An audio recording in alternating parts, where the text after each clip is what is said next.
Hey everyone, this is Razorfinger and this is episode 2 of Small Talk.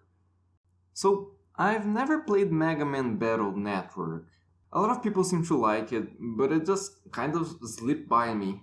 But after playing One Step from Eden, I'm really itching to give it a try.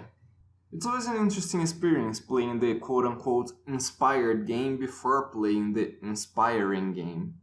It really gives you a shift in perspective as you can appreciate things that some people might take for granted. So before moving on, let me properly introduce the game. This is One Step from Eden, a roguelike RPG inspired by Mega Man Battle Network, being made by a small group of 4 people, with links in the description. It's currently a demo version with an already successful Kickstarter campaign, and I'm certainly hyped for the actual release. It seems there's a lot of new content planned in a demo that already has a lot of content. A small note, this video will contain some visual spoilers for the demo. If you have an issue with that, I'd suggest playing the demo, it's free on GameJolt and all that. Where One Step from Eden diverges from Battle Network is in their roguelike and deck building mechanics. So, you progress through a randomly generated map, one battle screen at a time, and after killing enough enemies, you get a level up, and they randomly roll between 3 new attacks. They also have a little joke description written on them, and even though the jokes don't always land, I think it's a charming decision to have them. Anyway, you pick one of the 3 and add it to your arsenal.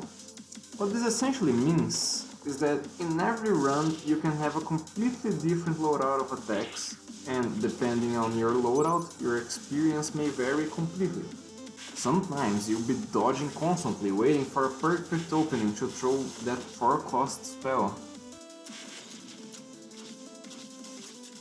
Sometimes you'll be focused only on dodging left and right without ever looking at the enemy screen, because your loadout is filled to the brim with area of effect attacks.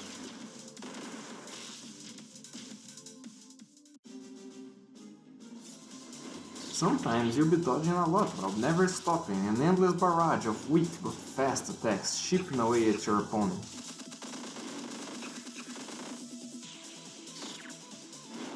In any case, you have a lot of dodging to do.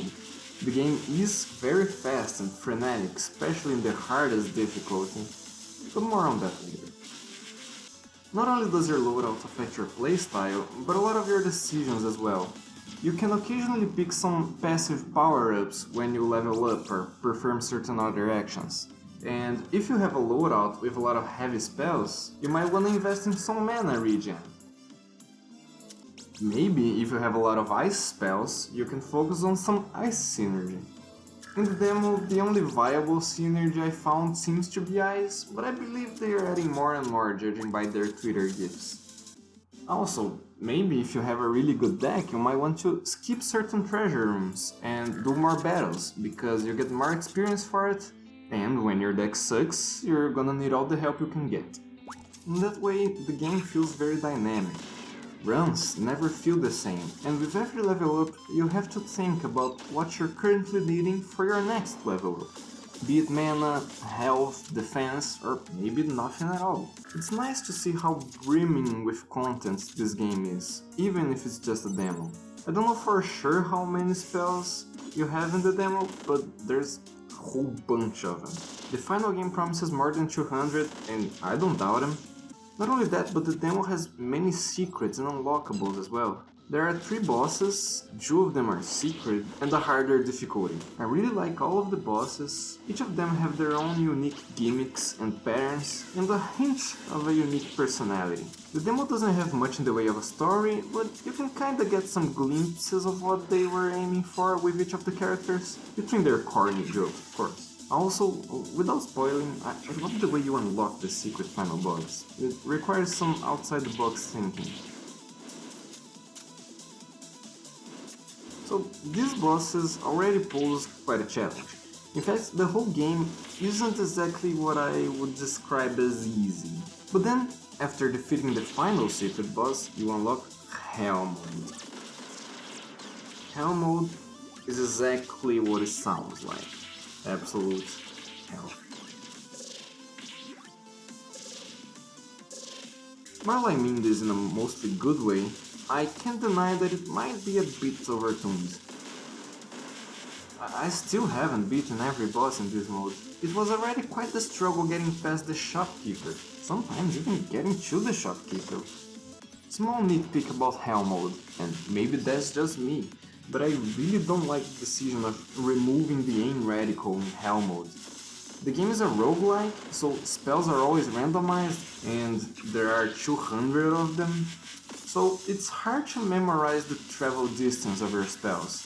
Especially considering how brutal Hell mode is, you probably won't have much of a chance to calculate where your spells will land. What this means is, you either just throw your spells randomly and hope it hits something, or you focus on picking up spells that don't require aiming, like fast projectiles or AoE. Of course, this is a minor thing, and in the end, I think Hell mode is an overall net positive in a demo that's already filled to the brim with content, and the full game promises much more. If you're interested, go play the demo, it's over at GameJolt, there's a link in the description. Thanks for watching.